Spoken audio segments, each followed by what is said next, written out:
तर मी त्या पेशंटची सोनोग्राफी केली की आयव्हीएफ कन्सेप्शन आहे. त्याचे पहिले 2 आयव्हीएफ फेल्युअर झालेले आहेत आणि आता जस्ट 5 वीक्स आहे.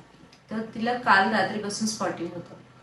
तर सोनोग्राफी केल्यानंतर आपल्याला लक्षात आलं की 5 वीक्सची जेस्टेशनल सॅक आहे, योग सॅक आहे, हेल्दी प्रेग्नन्सी आहे. पण तरी देखील पीव्ही स्पॉटिंग होतं.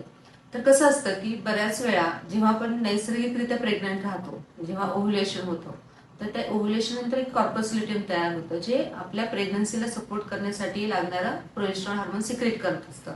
आणि नैसर्गिकरित्या जे प्रोजेस्टेरॉन तयार होतं ते प्रेग्नन्सी कंटिन्युएशनसाठी सफिशियंट असतं. त्यामुळे प्रेग्नन्सी सपोर्ट हा अगदी चांगला असतो. पण जेव्हा तुम्ही आयव्हीएफ करून फ्रोझन ट्रान्सफर करतात, सध्याच्या काळामध्ये मॅक्झिमम फ्रोझन ट्रान्सफर होतात, तर मग आपल्याला मदरच्या बॉडीमध्ये कॉर्पस ल्युटियम नसतं किंवा स्वतःचं असं हार्मोन सिक्रेशन काहीच नसतं. तेव्हा आपल्याला बाहेरूनच सगळं सपोर्ट द्यायला लागतो. तर बऱ्याच वेळा जेव्हा प्रेग्नन्सी कन्सिव्ह होते आयव्हीएफ कन्सेप्शननी, तेव्हा आपला हा जो सपोर्ट आहे कधी कधी कमी असू शकतो. त्यामुळे थोडंसं स्पॉटिंग होऊ शकतं.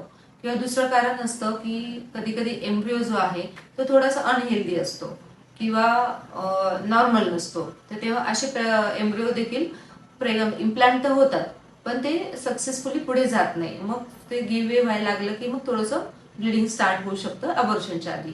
किंवा मग काही काही पेशंटमध्ये थोडंसं इन्फेक्शन वगैरे असू शकतं. ते पण वन ऑफ द एक रिझन असू शकतं पीव्ही स्पॉटिंग होतं.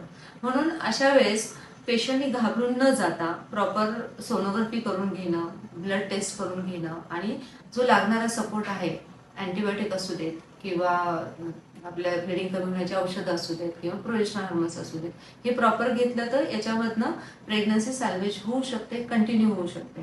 त्यामुळे पॅनिक न होता प्रॉपर ट्रीटमेंट घेणं गरजेचं आहे.